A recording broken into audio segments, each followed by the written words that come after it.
Crippled gold digger. The words echoed through the elegant marble hall as Sophie Carter tried to wheel herself toward her husband, Ethan Miles, during the company gala. Cameras flashed. Laughter spread. And the one laughing the loudest was Clara, Ethan's assistant, tall, perfect, and cruel. Sophie froze, her fingers tightening on her wheelchair. She had heard those whispers for years. Why would a billionaire marry a woman who can't even walk? But tonight, it was loud, public, humiliating. Ethan stood beside Sophie, his jaw tight. "That's enough," he said coldly, but Clara smirked. "I was just saying what everyone's thinking." That night, Sophie didn't cry. She stared at her reflection, her weak legs, her trembling hands, and whispered, "They think I'm nothing. I'll show them everything." Few knew that before the car accident, Sophie had been a rising star in business analytics. The accident had taken her ability to walk, but not her mind. Ethan had fallen in love with that mind. But after their marriage, his board, his friends, even the staff began treating her like decoration, like charity. While Ethan ran Miles Corporation, a billion-dollar tech empire, Sophie quietly studied every department report, every product, every flaw. She'd spend nights at her desk, analyzing data no one cared to check. Then she found something. Hidden beneath layers of accounting was a leak. Millions missing in digital transactions. Someone was embezzling. And when she traced the codes, she found the culprit, Clara. Sophie didn't tell Ethan right away. She knew no one would believe her. The disabled wife trying to play detective. Instead, she built her own plan. Sophie spent the next 2 months quietly rebuilding the company's failing app. It had been losing millions, but she saw the flaw, a broken user retention algorithm. She redesigned it using her data expertise, coded through sleepless nights, and launched a secret prototype under a fake employee ID. Miles.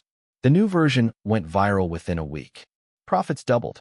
Investors called it a mystery genius breakthrough. Meanwhile, Clara grew nervous. Her embezzlement trails were getting exposed. She panicked and tried to shift blame, framing another junior accountant. But Sophie had everything recorded: the emails, the fake signatures, the offshore transfers. One morning, Ethan walked into his office and found Sophie there, laptop open, evidence spread across the table. He blinked. "Sophie, what is all this?" She turned the screen toward him.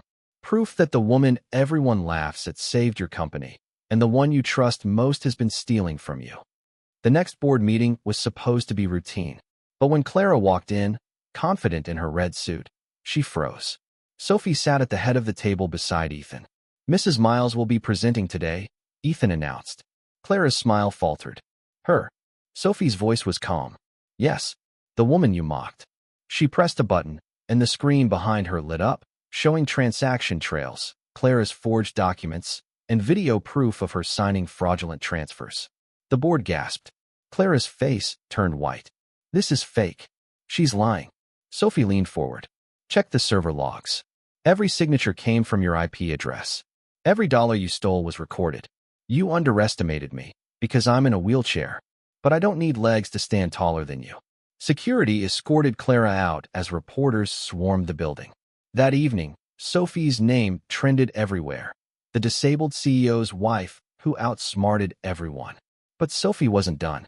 She asked Ethan for something more radical. "Give me 1 year. Let me run the innovation division. If I fail, I'll step back forever." Ethan smiled. "You've already proven you belong here, Sophie. You've always been the queen, they just couldn't see it." 1 year later, Miles Corporation had transformed. Sophie's data-driven strategies brought record-breaking profits.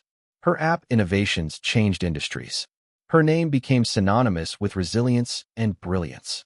Employees who once whispered now stood when she entered the room. She no longer rolled in quietly. She commanded the floor. Reporters called her the queen in the chair. During the company's next gala, the same hall where they once mocked her, Sophie gave a speech. Cameras flashed again, but this time, not in mockery. "I used to believe power meant standing tall," she said. "But I learned something. True strength comes from standing firm, even when the world tries to push you down." They said I was broken, but broken pieces can build empires. The room erupted in applause. Even Ethan, standing behind her, had tears in his eyes. As she rolled down the stage, a young intern whispered, "Mrs. Miles, you're my hero." Sophie smiled. Remember this, she said gently. Never let their laughter define your worth. One day, you'll be the one they clap for. And just like that, the woman they mocked, the wife they pitied, had become the queen of the company. Moral: don't underestimate the quiet ones, the broken ones, or the ones you laugh at. Sometimes, they're just waiting for the perfect moment to rise higher than you ever imagined.